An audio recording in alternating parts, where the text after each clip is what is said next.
The Iliad, by Homer. Translated by Samuel Buttler. Book 16. Recorded by Brad Powers. Fire being now thrown on the ship of Patroclus, Patroclus fights in the armor of Achilles. He drives the Trojans back, but is in the end killed by Euphorbus and Hector. Thus did they fight about the ship of Patroclus. Then Patroclus drew near to Achilles with tears welling from his eyes, as from some spring whose crystal stream falls over the ledges of a high precipice. When Achilles saw him thus weeping, he was sorry for him, and said, "Why, Patroclus, do you stand there weeping like some silly child that comes running to her mother, and begs to be taken up and carried? She catches hold of her mother's dress to stay her though she is in a hurry, and looks tearfully up until her mother carries her. Even such tears, Patroclus, are you now shedding. Have you anything to say to the Myrmidons, or to myself? Or have you had news from Phthia which you alone know? They tell me Menoetius son of Actor is still alive, as also Peleus son of Aeacus among the Myrmidons, men whose loss we too should bitterly deplore. Or are you grieving about the Argives and the way in which they are being killed at the ships, through their own high-handed doings? Do not hide anything from me, but tell me that both of us may know about it." Then, O knight Patroclus, with a deep sigh you answered, "Achilles, son of Peleus, foremost champion of the Achaeans, do not be angry, but I weep for the disaster that has now befallen the Argives. All those who have been their champions so far are lying at the ships, wounded by sword or spear. Brave Diomed, son of Tydeus, has been hit with the spear, while famed Ulysses and Agamemnon have received sword wounds. Eurypylus, again, has been struck with an arrow in the thigh. Skilled apothecaries are attending to these heroes, and healing them of their wounds. Are you still, O Achilles, so inexorable? May it never be my lot to nurse such a passion as you have done, to the baning of your own good name. Who in future story will speak well of you, unless you now save the Argives from ruin? You know no pity. Knight Peleus was not your father, nor Thetis your mother, but the grey sea bore you, and the sheer cliffs begot you, so cruel and remorseless are you. If, however, you are kept back through knowledge of some oracle, or if your mother Thetis has told you something from the mouth of Jove, at least send me and the Myrmidons with me, if I may bring deliverance to the Danaans. Let me moreover wear your armor. The Trojans may thus mistake me for you, and quit the field, so that the hard-pressed sons of the Achaeans may have breathing time, which, while they are fighting, may hardly be. We who are fresh might soon drive tired men back from our ships and tents to their own city." He knew not what he was asking, nor that he was suing for his own destruction. Achilles was deeply moved, and answered, "What, noble Patroclus, are you saying? I know no prophesyings which I am heeding, nor has my mother told me anything from the mouth of Jove. But I am cut to the very heart that one of my own rank should dare to rob me because he is more powerful than I am. This, after all that I have gone through, is more than I can endure. The girl whom the sons of the Achaeans chose for me, whom I won as the fruit of my spear on having sacked a city, her has King Agamemnon taken from me as though I were some common vagrant. Still, let bygones be bygones.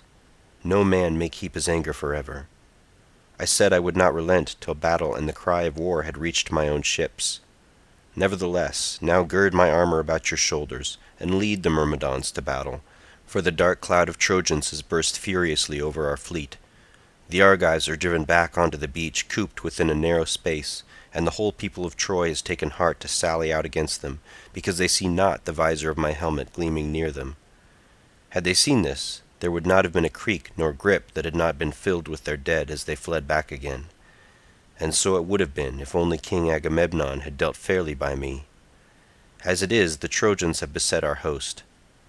Diomed, son of Tydeus, no longer wields his spear to defend the Danaans. Neither have I heard the voice of the son of Atreus coming from his hated head, whereas that of murderous Hector rings in my ears as he gives orders to the Trojans, who triumph over the Achaeans and fill the whole plain with their cry of battle. But even so, Patroclus, fall upon them and save the fleet, lest the Trojans fire it and prevent us from being able to return. Do, however, as I now bid you, that you may win me great honor from all the Danaans, and that they may restore the girl to me again and give me rich gifts into the bargain. When you have driven the Trojans from the ships, come back again. Though Juno's thundering husband should put triumph within your reach, do not fight the Trojans further in my absence, or you will rob me of the glory that should be mine. And do not for lust of battle go on killing the Trojans, nor lead the Achaeans on to Ilius, lest one of the ever-living gods from Olympus attack you. For Phoebus Apollo loves them well. Return when you have freed the ships from peril, and let others wage war upon the plain.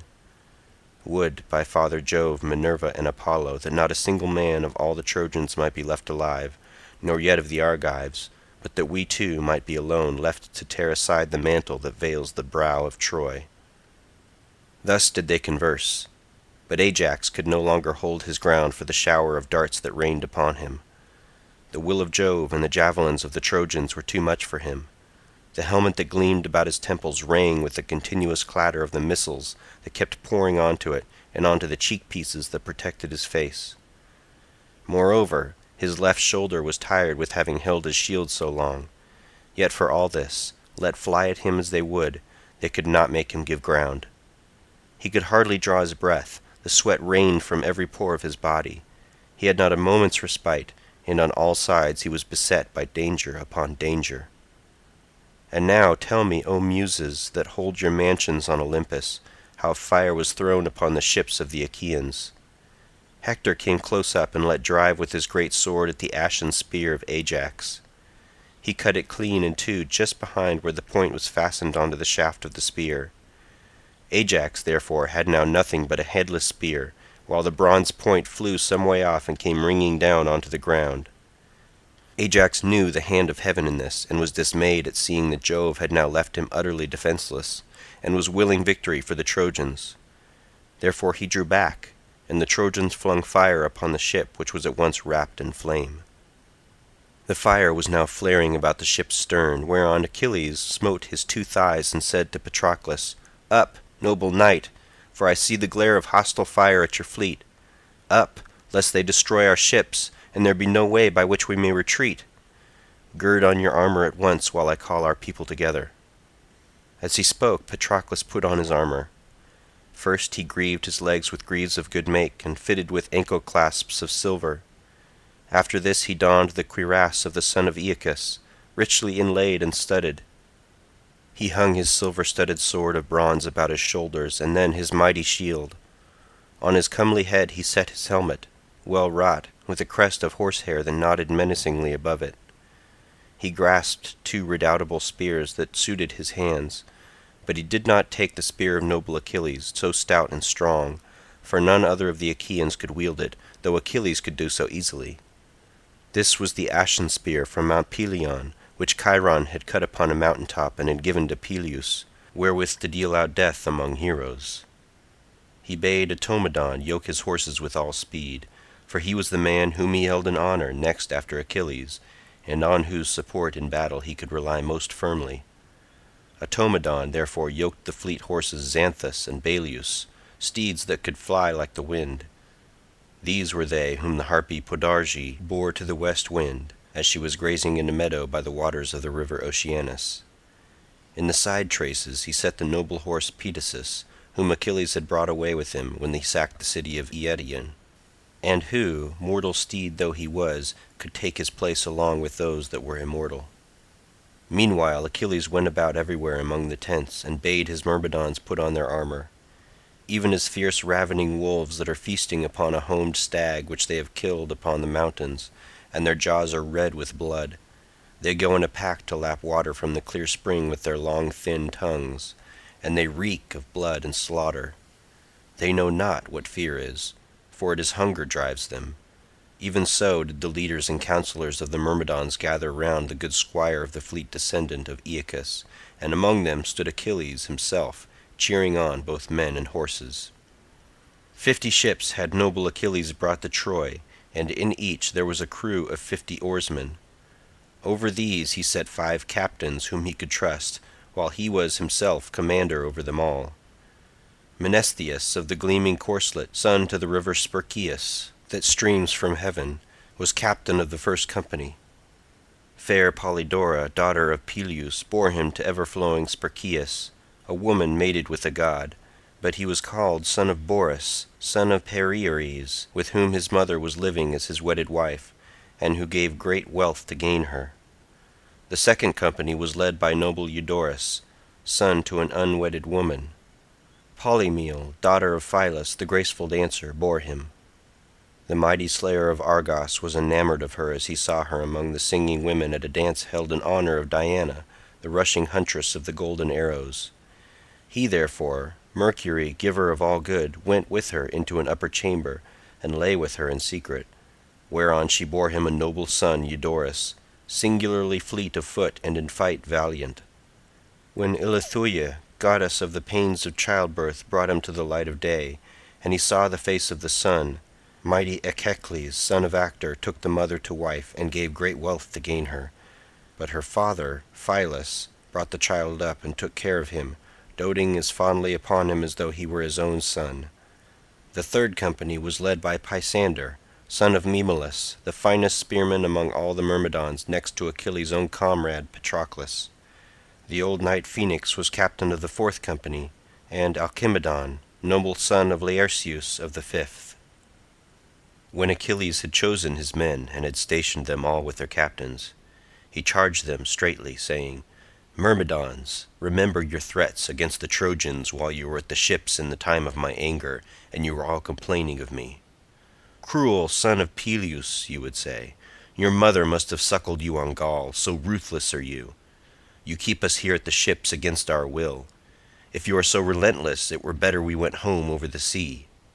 Often have you gathered and thus chided with me. The hour is now come for those high feats of arms that you have so long been pining for. Therefore, keep high hearts, each one of you, to do battle with the Trojans.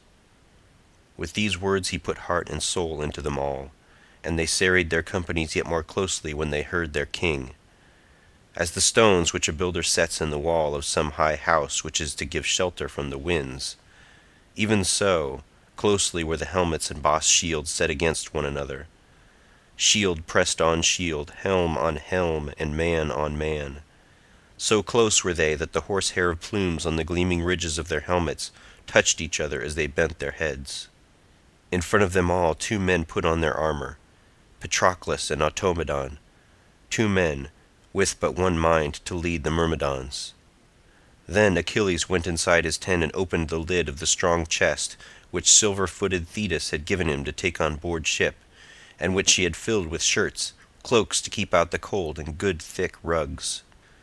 In this chest he had a cup of rare workmanship, from which no man but himself might drink, nor would he make offering from it to any other god save only to Father Jove. He took the cup from the chest and cleansed it with sulphur. This done he rinsed it in clean water, and after he had washed his hands he drew wine. Then he stood in the middle of the court and prayed, looking towards heaven, and making his drink offering of wine. Nor was he unseen of Jove, whose joy is in thunder.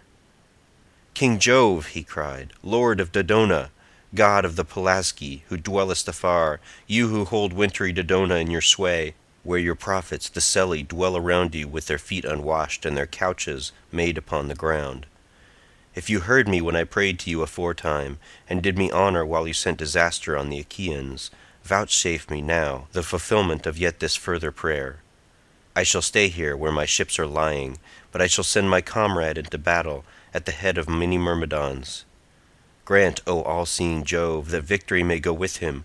Put your courage into his heart, that Hector may learn whether my squire is man enough to fight alone, or whether his might is only then so indomitable when I myself enter the turmoil of war.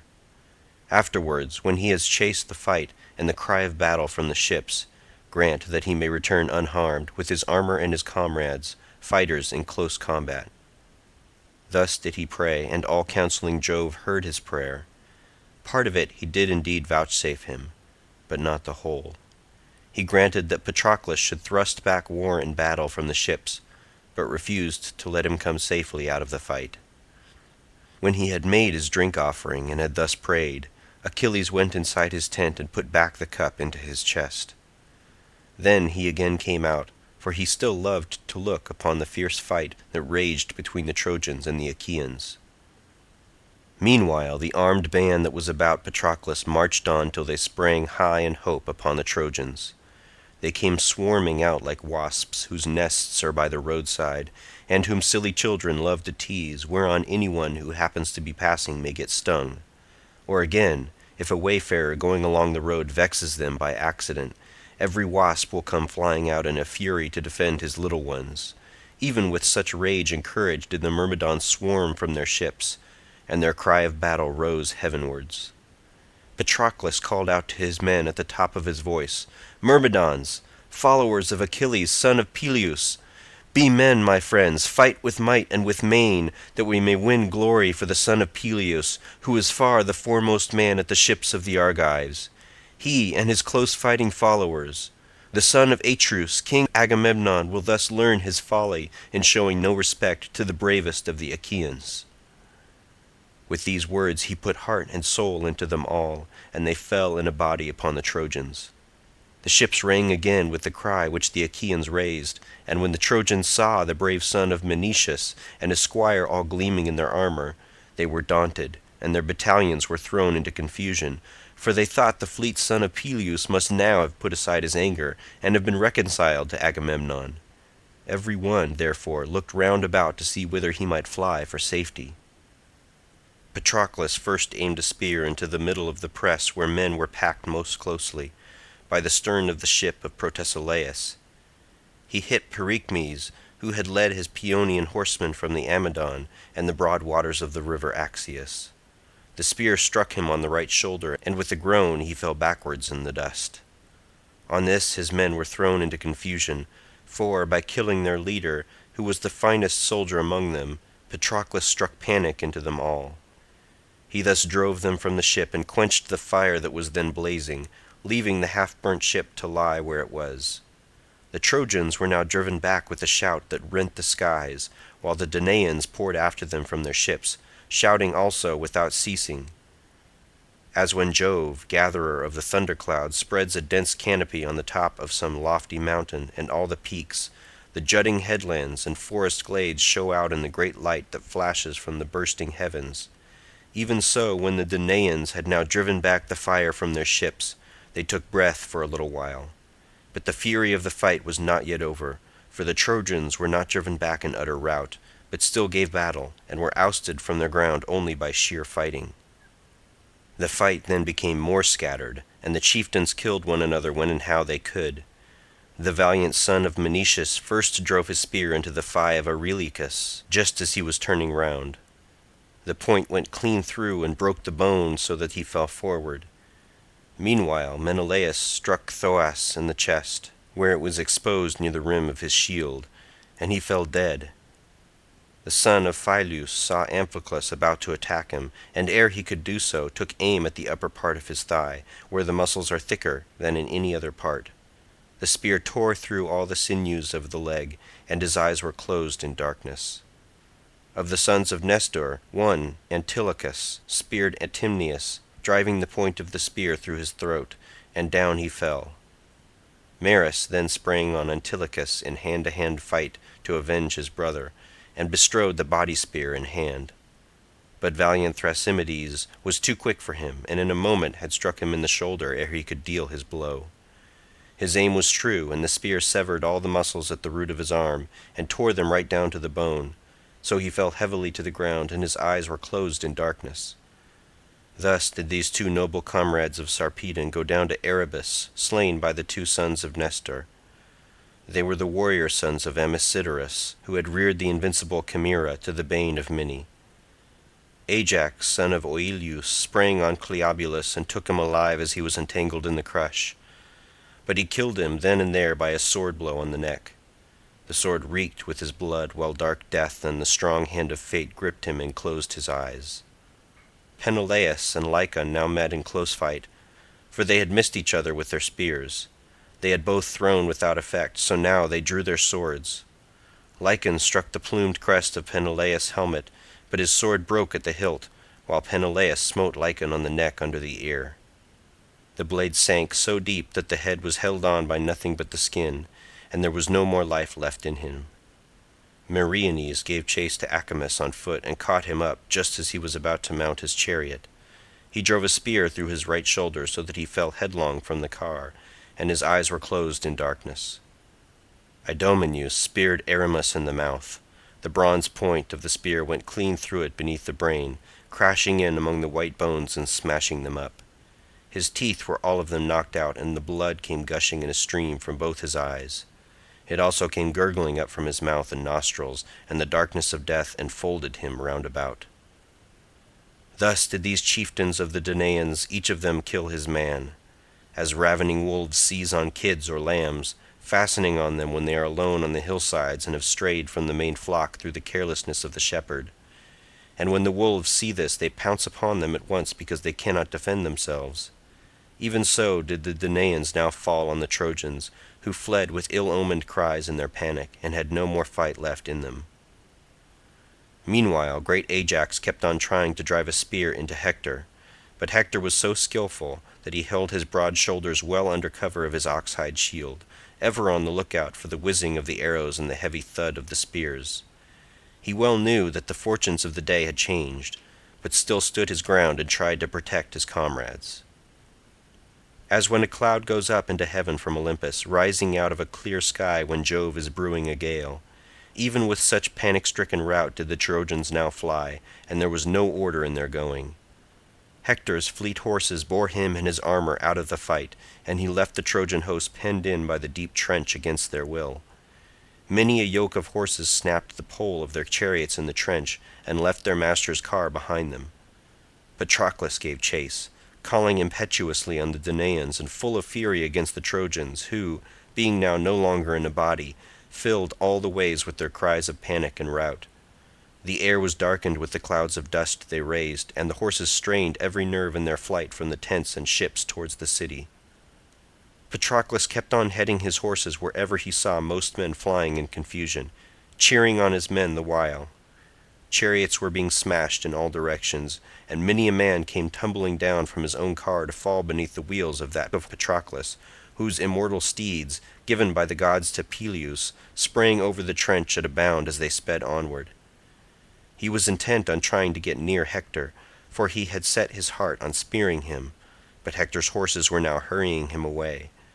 As the whole dark earth bows before some tempest on an autumn day when Jove rains his hardest to punish men for giving crooked judgment in their courts, and deriving justice therefrom without heed to the decrees of heaven, all the rivers run full, and the torrents tear many a new channel as they roar headlong from the mountains to the dark sea, and it fares ill with the works of men.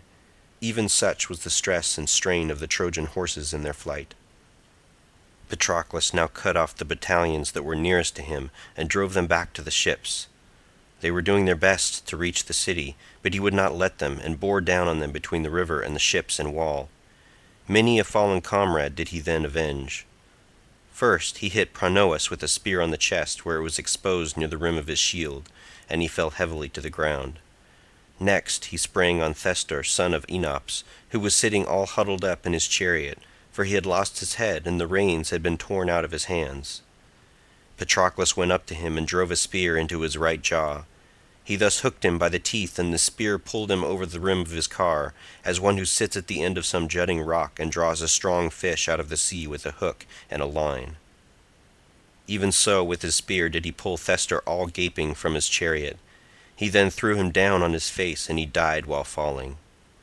On this, as Arrhelaus was on to attack him, he struck him full on the head with a stone, and his brains were all battered inside his helmet, whereon he fell headlong to the ground, and the pangs of death took hold upon him. Then he laid low, one after the other, Aramas, Amphoterus, Epaltes, Tlepolemus, Echius, son of Damastor, Pyrrhus, Ipheus, Euippus, and Polymelus, son of Argaeus.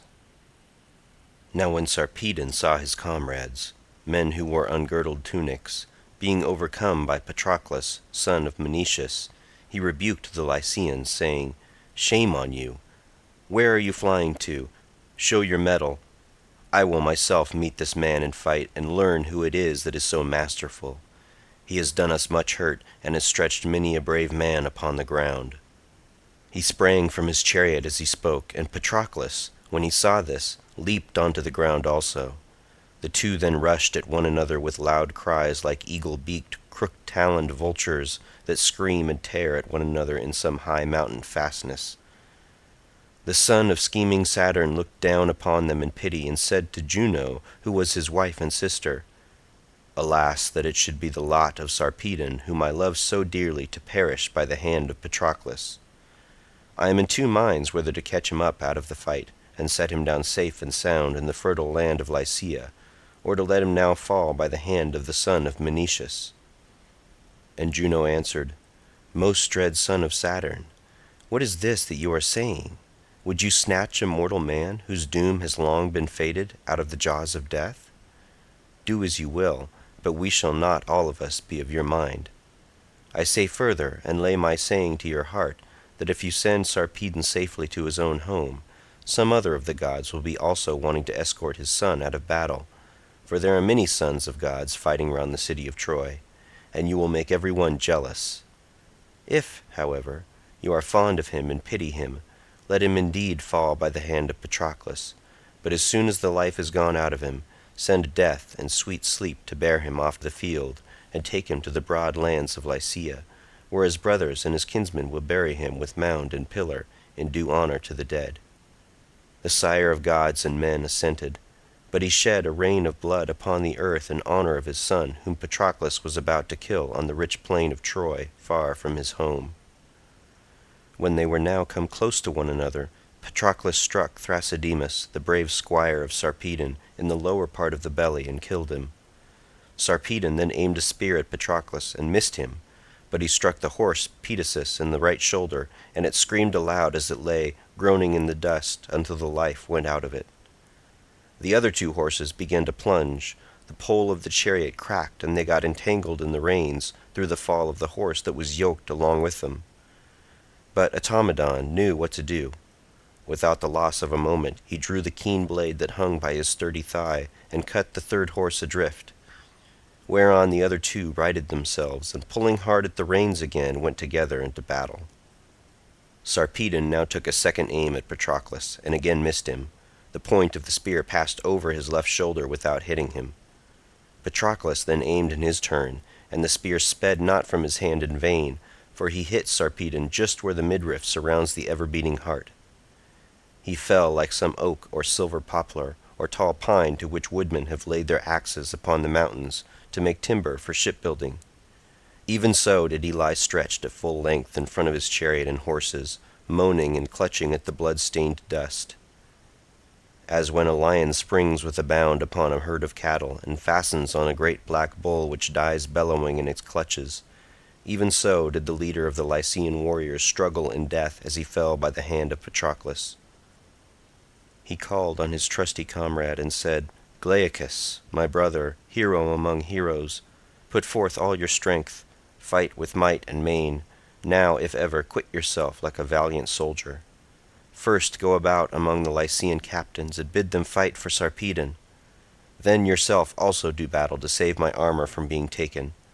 My name will haunt you henceforth and forever, if the Achaeans rob me of my armor, now that I have fallen at their ships. Do your very utmost and call all my people together." Death closed his eyes as he spoke.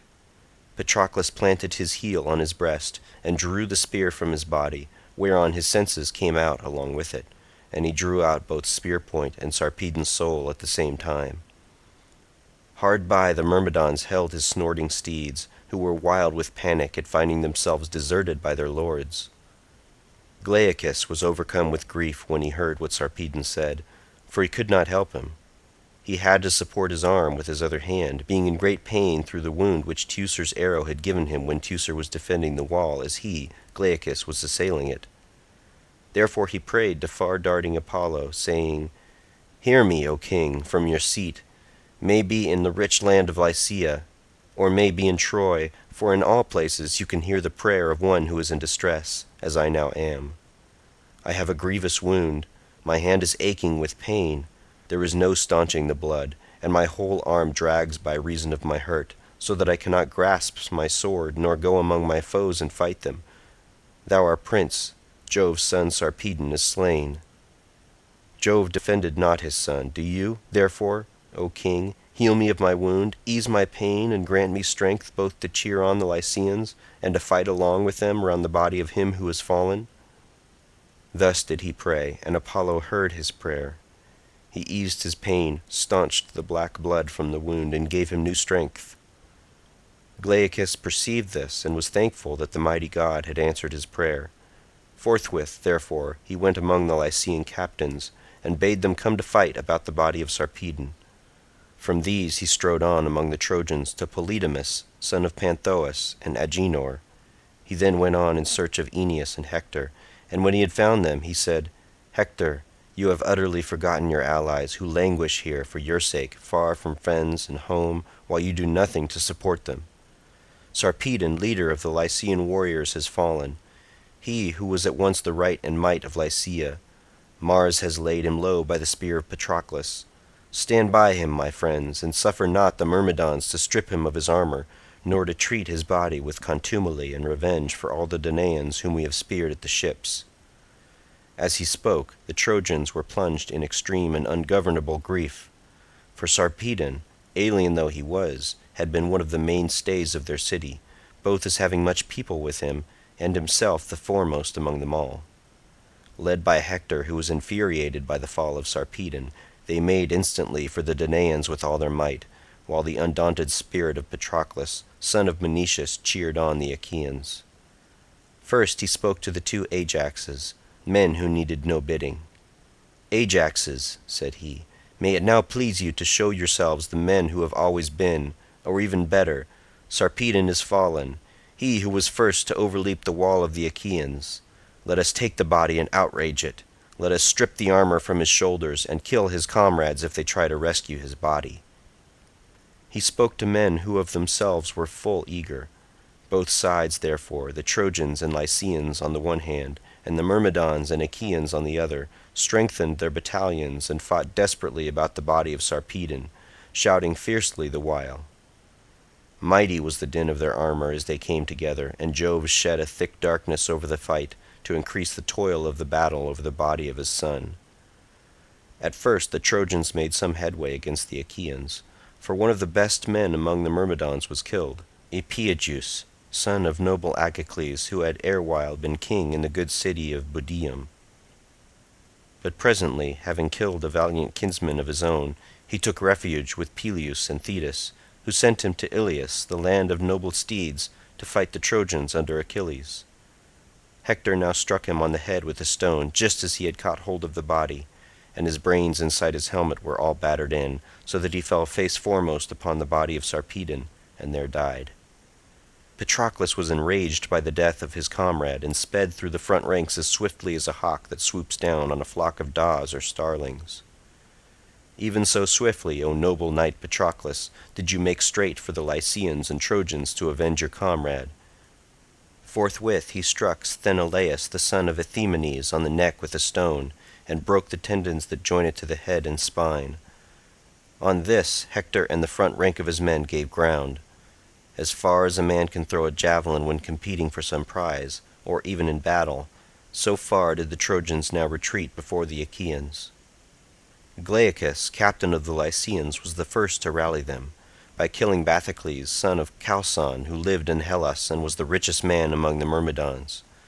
Glaucus turned round suddenly, just as Patroclus, who was pursuing him, was about to lay hold of him, and drove his spear right into the middle of his chest, whereon he fell heavily to the ground, and the fall of so good a man filled the Achaeans with dismay, while the Trojans were exultant and came up in a body round the corpse. Nevertheless the Achaeans, mindful of their prowess, bore straight down upon them. Meriones then killed a helmed warrior of the Trojans, Laogonus, son of Onetor, who was the priest of Jove of Mount Ida, and was honored by the people as though he were a god. Meriones struck him under the jaw and ear, so that life went out of him, and the darkness of death laid hold upon him. Aeneas then aimed a spear at Meriones, hoping to hit him under the shield as he was advancing, but Meriones saw it coming and stooped forward to avoid it, whereon the spear flew past him and the point stuck in the ground, while the butt end went on quivering till Mars robbed it of its force. The spear, therefore, sped from Aeneas's hand in vain, and fell quivering to the ground. Aeneas was angry, and said, "Meriones, you are a good dancer, but if I had hit you, my spear would soon have made an end of you." And Meriones answered, "Aeneas, for all your bravery, you will not be able to make an end of every one who comes against you. You are only a mortal like myself, and if I were to hit you in the middle of your shield with my spear, however strong and self-confident you may be, I should soon vanquish you, and you would yield your life to Hades of the noble steeds." On this the son of Menoetius rebuked him and said, "Meriones, hero though you may be, you should not speak thus. Taunting speeches, my good friend, will not make the Trojans draw away from the dead body. Some of them must go underground first.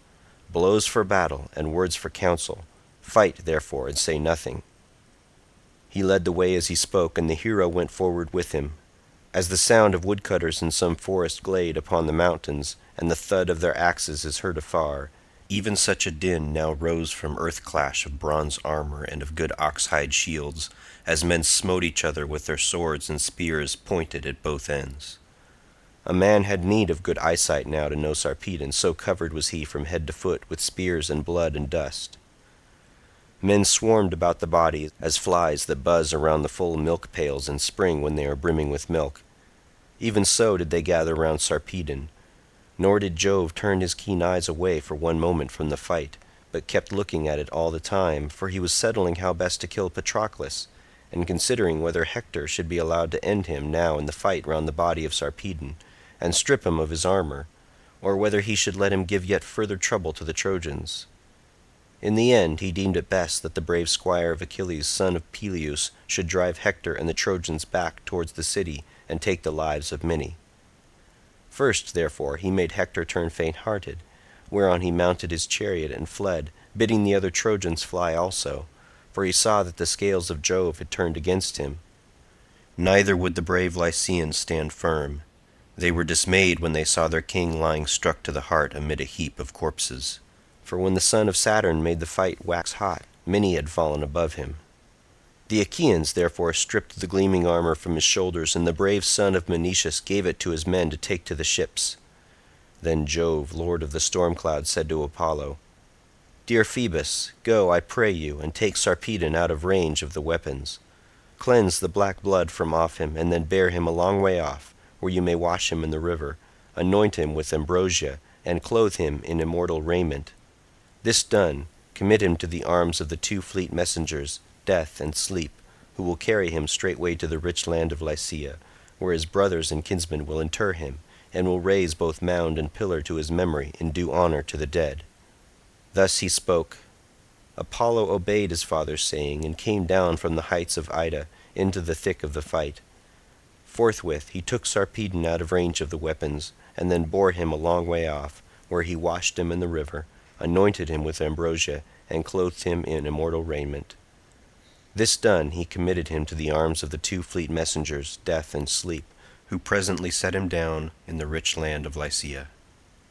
Meanwhile Patroclus, with many a shout to his horses and to Automedon, pursued the Trojans and Lycians in the pride and foolishness of his heart. Had he but obeyed the bidding of the son of Peleus, he would have escaped death and have been scatheless. But the counsels of Jove pass man's understanding.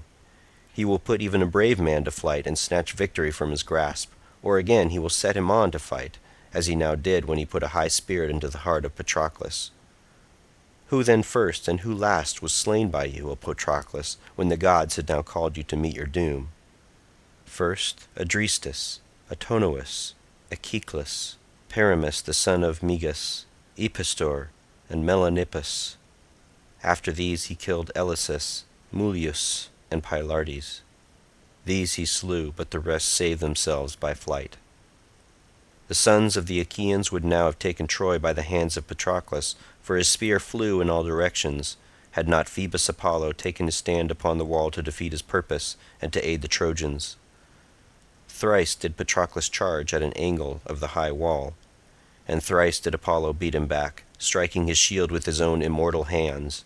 When Patroclus was coming on like a god for yet a fourth time, Apollo shouted to him with an awful voice and said, "Draw back! Noble Patroclus, it is not your lot to sack the city of the Trojan chieftains, nor yet will it be that of Achilles, who is a far better man than you are." On hearing this, Patroclus withdrew to some distance and avoided the anger of Apollo. Meanwhile, Hector was waiting with his horses inside the Scaean gates, in doubt whether to drive out again and go on fighting, or to call the army inside the gates. As he was thus doubting, Phoebus Apollo drew near him in the likeness of a young and lusty warrior Asius, who was Hector's uncle, being own brother to Hecuba and son of Dymas, who lived in Phrygia by the waters of the river Sangarius. In his likeness Jove's son Apollo now spoke to Hector, saying, "Hector, why have you left off fighting? It is ill done of you. If I were as much better a man than you, as I am worse, you should soon rue your slackness. Drive straight towards Patroclus, if so be that Apollo may grant you a triumph over him, and you may rule him." With this the god went back into the hurly-burly, and Hector bade Cebriones drive again into the fight. Apollo passed in among them and struck panic into the Argives, while he gave triumph to Hector and the Trojans. Hector let the other Danaans alone and killed no man, but drove straight at Patroclus. Patroclus then sprang from his chariot to the ground with a spear in his left hand, and in his right a jagged stone as large as his hand could hold. He stood still and threw it, nor did it go far without hitting someone. The cast was not in vain, for the stone struck Cebriones, Hector's charioteer, a bastard son of Priam, as he held the reins in his hands. The stone hit him on the forehead and drove his brows into his head, for the bone was smashed, and his eyes fell to the ground at his feet. He dropped dead from his chariot as though he were diving, and there was no more life left in him. Over him did you then vaunt, O knight Patroclus, saying, "Bless my heart, how active he is, and how well he dives. If he had been at sea, this fellow would have dived from the ship's side and brought up as many oysters as the whole crew could stomach, even in rough water, for he has dived beautifully off his chariot onto the ground. It seems, then, that there are divers also among the Trojans." As he spoke, he flung himself on Cebriones with the spring, as it were, of a lion that while attacking a stockyard is himself struck in the chest, and his courage is his own bane. Even so furiously, O Patroclus, did you then spring upon Cebriones. Hector sprang also from his chariot to the ground. The pair then fought over the body of Cebriones, as two lions fight fiercely on some high mountain over the body of a stag that they have killed. Even so did these two mighty warriors, Patroclus, son of Menoetius, and brave Hector, hack and hew at one another over the corpse of Cebriones. Hector would not let him go when he had at once got him by the head, while Patroclus kept fast hold of his feet, and a fierce fight raged between the other Danaans and Trojans. As the east and south wind buffet one another when they beat upon some dense forest on the mountains, there is beech and ash and spreading cornel. The top of the trees roar as they beat on one another, and one can hear the boughs cracking and breaking. Even so did the Trojans and Achaeans spring upon one another and lay about each other, and neither side would give way.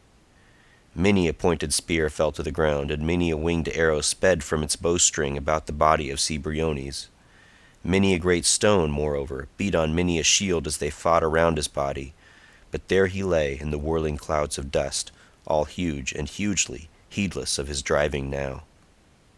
So long as the sun was still high in mid-heaven, the weapons of either side were alike deadly, and the people fell. But when he went down towards the time when men loosed their oxen, the Achaeans proved to be beyond all forecast stronger, so that they drew Cebriones out of range of the darts and tumult of the Trojans, and stripped the armor from his shoulders. Then Patroclus sprang like Mars with fierce intent and a terrific shout upon the Trojans, and thrice did he kill 9 men. But as he was coming on like a god for a time, then, O Patroclus, was the hour of your end approaching, for Phoebus fought you in fell earnest. Patroclus did not see him as he moved about in the crush, for he was enshrouded in thick darkness, and the god struck him from behind on his back and on his broad shoulders with the flat of his hand, so that his eyes turned dizzy. Phoebus Apollo beat the helmet from off his head, and it rolled rattling off under the horse's feet, where its horsehair plumes were all begrimed with dust and blood. Never indeed had that helmet fared so before, for it had served to protect the head and comely forehead of the godlike hero Achilles. Now, however, Zeus delivered it over to be worn by Hector. Nevertheless, the end of Hector also was near.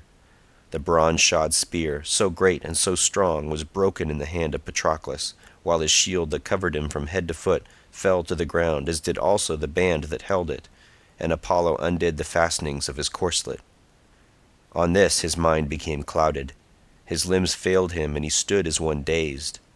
Whereon Euphorbus, son of Panthous, a Dardanian, the best spearman of his time, as also the finest horseman and fleetest runner, came behind him and struck him in the back with a spear, midway between the shoulders. This man, as soon as ever he had come up with his chariot, had dismounted 20 men, so proficient was he in all the arts of war. He it was, O knight Patroclus, that first drove a weapon into you, but he did not quite overpower you. Euphorbus then ran back into the crowd, after drawing his ashen spear out of the wound. He would not stand firm and wait for Patroclus, unarmed though he now was, to attack him. But Patroclus, unnerved, alike by the blow the god had given him and by the spear wound, drew back under cover of his men in fear for his life. Hector, on this, seeing him to be wounded and giving ground, forced his way through the ranks, and when close up with him struck him in the lower part of the belly with a spear, driving the bronze point right through it, so that he fell heavily to the ground, to the grate of the Achaeans. As when a lion has fought some fierce wild boar and worsted him, the two fight furiously upon the mountain over some little fountain at which they would both drink, and the lion has beaten the boar till he can hardly breathe. Even so did Hector, son of Priam, take the life of the brave son of Menoetius, who had killed so many, striking him from close at hand, and vaunting over him the while. "Patroclus," said he, "you deemed that you should sack our city, rob our Trojan women of their freedom, and carry them off in your ships to your own country. Fool!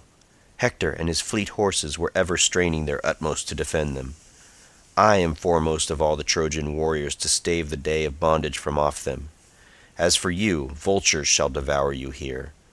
Poor wretch, Achilles with all his bravery availed you nothing, and yet I ween when you left him he charged you straitly, saying, 'Come not back to the ships, knight Patroclus, till you have rent the blood-stained shirt of murderous Hector about his body.' Thus I ween did he charge you, and your fool's heart answered him yea within you. Then as the life ebbed out of you, you answered, O knight Patroclus, 'Hector, vaunt as you will, for Jove the son of Saturn and Apollo have vouchsafed you victory. It is they who have vanquished me so easily, and they who have stripped the armor from my shoulders. Had 20 such men as you attacked me, all of them would have fallen before my spear. Fate and the son of Leto have overpowered me, and among mortal men Euphorbus. You are yourself third only in the killing of me. I say further, and lay my saying to your heart, you too shall live but for a little season. Death and the day of your doom are close upon you, and they will lay you low by the hand of Achilles, son of Aeacus." When he had thus spoken, his eyes were closed in death. His soul left his body, and flitted down to the house of Hades, mourning its sad fate, and bidding farewell to the youth and vigor of its manhood. Dead though he was, Hector still spoke to him, saying, "Patroclus, why should you thus foretell my doom? Who knows but Achilles, son of lovely Thetis, may be smitten by my spear and die before me?" As he spoke, he drew the bronze spear from the wound, planting his foot upon the body, which he thrust off and let lie on its back. He then went spear in hand after Automedon, squire of the fleet, descendant of Aeacus, for he longed to lay him low, but the immortal steeds which the gods had given as a rich gift to Peleus bore him swiftly from the field. End of Book 16 of the Iliad.